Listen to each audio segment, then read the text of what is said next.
Hello dear student, I am doctor Sunil from care institute of commerce. मैं आपको कराने जा रहा हूँ प्रॉफिटेबिलिटी की सारी रेशो एक ही क्वेश्चन में। अब मैंने trading and profit and loss account set करा है, उसके तरीके से आपको बताऊंगा कि सारी की सारी रेशो कैसे कैलकुलेट करते हैं। अब देखिए, यह trading and profit and loss account आप एक इक्वेशन समझिए जो आपके लिए बड़ी जरूरी है और रेशो में आपको काम आएगी आगे जाके। तो ये होता है कि अगर आप this is your sale and this is your DP, ध्यान रखें इसके अंदर दो इक्वेशन है। एक ये होती है इक्वेशन कि अगर आप सेल में से जीपी को माइनस कर दें तो आपका कॉस्ट ऑफ गुड्स सोल्ड आता है। ध्यान रखें, cost of goods sold net sales minus GP, this is 75,000 minus 20,000, 55,000। इसका दूसरा तरीका होता है कॉस्ट ऑफ गुड्स सोल्ड निकालने का। ऐसे एक ये हो गया कि this is net sales minus GP. ये जो लाइन बीच की होती है ना, ये लाइन, ये इक्वेशन होती है। ध्यान रखें, अगर ये लाइन इक्वेशन है तो मैं इस फिगर को इधर ले जाऊं तो ये माइनस हो जाएगी। लेफ्ट हैंड साइड से राइट साइड पे रोटेट करूं, ये माइनस हो जाएगी। यानी कि net sales minus GP equal to cost of goods sold. Hindi में मतलब हुआ जो सामान बिक गया है उसका कॉस्ट प्राइस इतना है। अब दूसरा तरीका इसका भी होता है।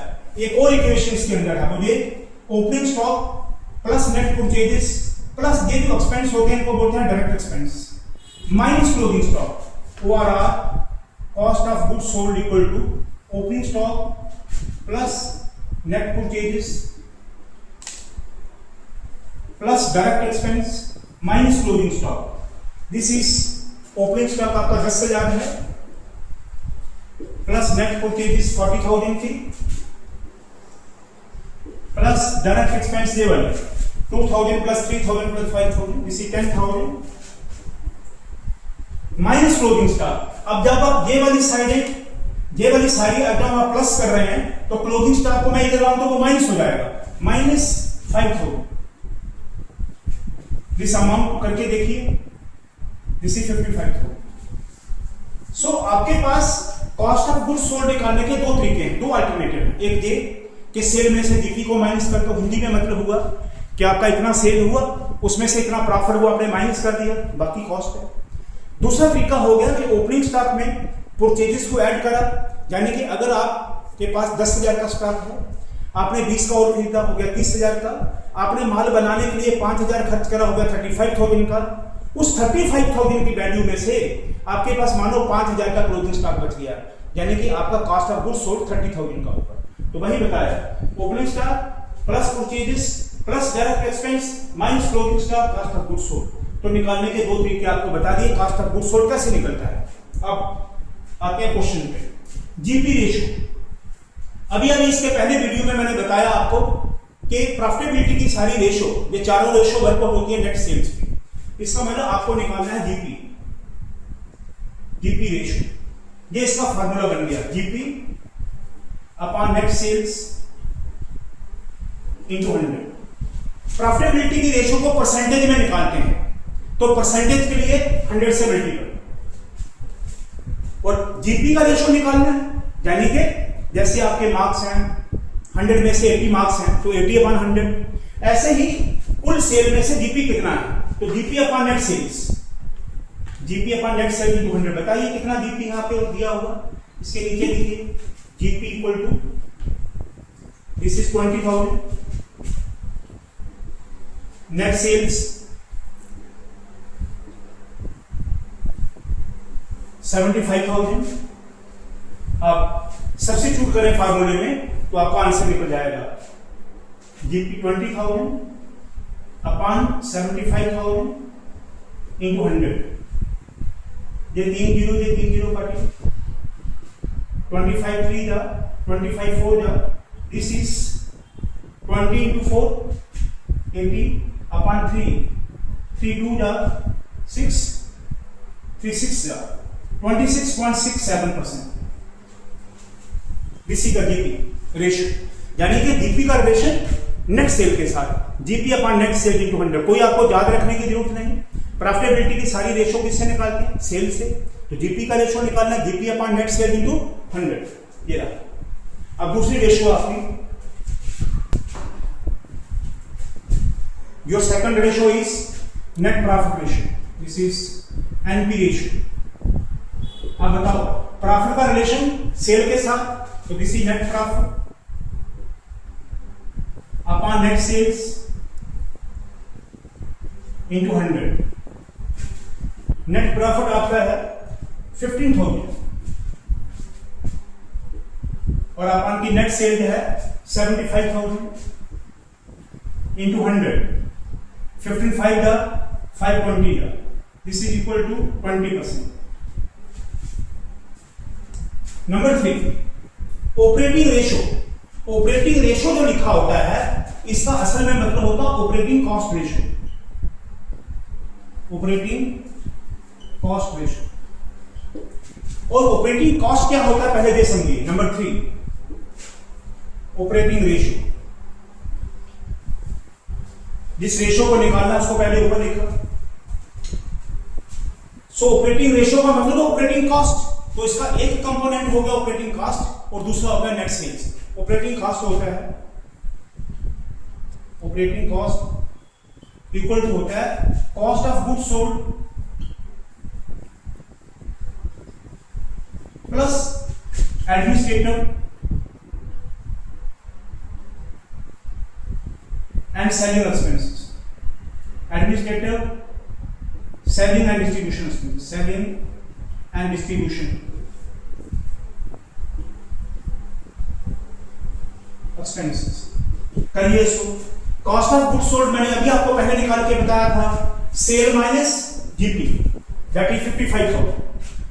तो कॉस्ट ऑफ गुड्स सोल्ड आपके पास 55,000। ये जो प्रॉफिट एंड लॉस के एक्सपेंस है, एडमिनिस्ट्रेटिव और सेलिंग एंड डिस्ट्रीब्यूशन, ये ऑपरेटिंग एक्सपेंस होते हैं। कॉस्ट ऑफ गुड्स सोल्ड पूरे का पूरा ऑपरेटिंग कॉस्ट होता है, यानी कि ट्रेडिंग के अंदर ऑपरेटिंग कॉस्ट का कौन सा एलिमेंट है, कॉस्ट ऑफ गुड्स सोल्ड। और प्रॉफिट एंड लॉस में कौन सा element cost of goods sold है, एडमिनिस्ट्रेटिव, सेलिंग एंड डिस्ट्रीब्यूशन। ये वाला। तो एडमिनिस्ट्रेटिव एक्सपेंस आपके 4,000 administrative plus selling and distribution, और सेलिंग एंड डिस्ट्रीब्यूशन आपका है 6,000। करिए प्लस दिस इज 65,000। सो आपका ऑपरेटिंग कॉस्ट आ गया 65,000। ध्यान रखें ये जो last on sale of fixed asset है, this is non operating expense, this is non operating expense. और ये जो profit and sale of machine है, this is also non operating income. Business का काम ना तो बिल्डिंग बेचना है, ना ही प्लांट को बेच के प्रॉफिट कमाना है। सो ये जो है बिजनेस का काम माल बना के माल बेचना है, तो ये लॉस भी बिजनेस का एक्सपेंस नहीं है और ये इनकम भी बिजनेस का इनकम नहीं है। तो ऑपरेटिंग कॉस्ट आपका हो गया, इसमें से कॉस्ट ऑफ गुड्स सोल्ड और इसमें से ये एडमिनिस्ट्रेटिव, सेलिंग एंड डिस्ट्रीब्यूशन। अब आपके पास एक कंपोनेंट है ऑपरेटिंग कॉस्ट, दूसरा है नेट सेल्स। नेट सेल्स वो ऑलरेडी आपके पास कितना है, 75,000। करिए कैलकुलेट, आप फॉर्मूला लगाइए, बन गया दिस इज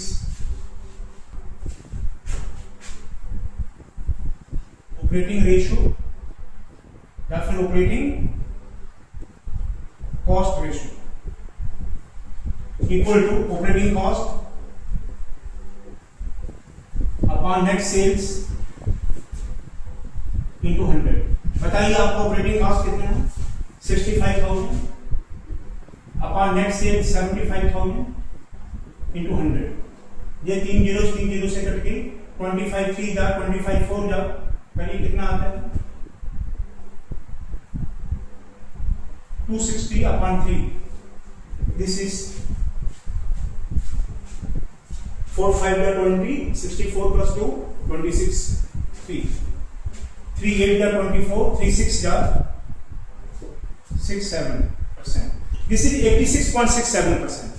तो आपका ऑपरेटिंग कॉस्ट रेशियो आया है 86.67%। अब निकालना ऑपरेटिंग प्रॉफिट रेशियो। अगर मैं ऑपरेटिंग प्रॉफिट शॉर्टकट में कैसे निकलता है देखिए,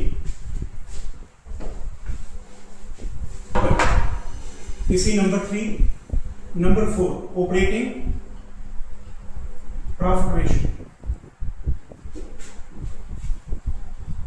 100 minus operating cost ratio.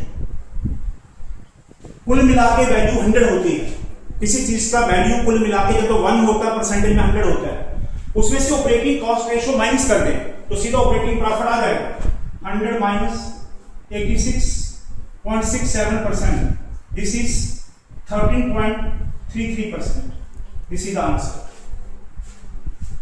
Shortcut.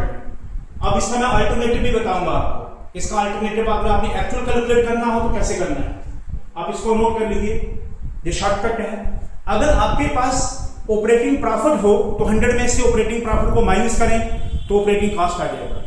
अगर ऑपरेटिंग कॉस्ट है तो 100 में से ऑपरेटिंग कॉस्ट को माइनस करें तो ऑपरेटिंग प्रॉफिट आ जाएगा।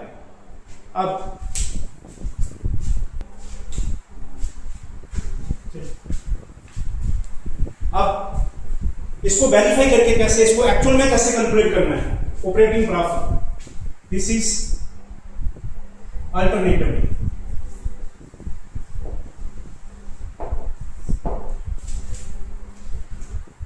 ऑपरेटिंग प्रॉफिट हो गया, सेल में से ऑपरेटिंग कॉस्ट को माइनस कर दो तो operating profit equal to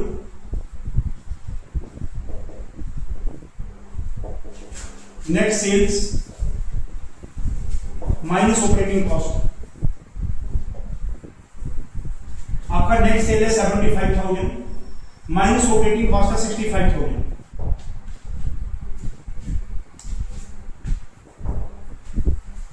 So this amount to 10,000, आपका अमाउंट ऑपरेटिंग प्रॉफिट 10,000 आ गया। अब दूसरा कंपोनेंट क्या है, net sales, this is equal to 75,000। अब लगाइए फार्मूला, ध्यान रखें इसका रिजल्ट यही आएगा 13.33%। Operating profit ratio equal to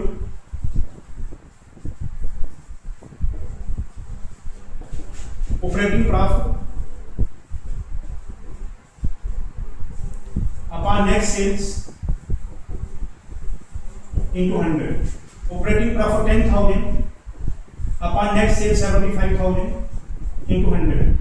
काटिए, ये 3 जीरो इन 3 जीरो से कट गए, 25 3 जा, 25 4 जा, 10 4 जा, 40 अपॉन 3, दिस इज 13.33%। आपको वेरीफाई करके दे दिया कि आसान है कि अगर आपके पास ऑपरेटिंग कॉस्ट आ जाए तो 100 में से ऑपरेटिंग कॉस्ट रेशियो को माइनस करिए, ऑपरेटिंग प्रॉफिट आ जाएगा। और अगर ऑपरेटिंग प्रॉफिट दिया हो 100 में से उसे माइनस करिए, ऑपरेटिंग कॉस्ट रेशियो आ जाएगा। और अगर एग्जैक्ट निकालना हो तो नेट सेल में से ऑपरेटिंग कॉस्ट को माइनस करिए, ऑपरेटिंग प्रॉफिट आ जाएगा। फिर operating profit upon net cell into 100 करिए, रेशियो आ जाएगी। उम्मीद करता हूं आपको समझ आया होगा प्यारे बच्चों। समझ आ गया है, एक ही शॉट में, एक ही क्वेश्चन में सारी प्रॉफिटेबिलिटी की रेशियो मैंने करा दी है। आशा करता हूं आपको समझ आया होगा। ऐसे देखते रहिए, चैनल को सब्सक्राइब करिए, लाइक करिए, ना भूलिएगा।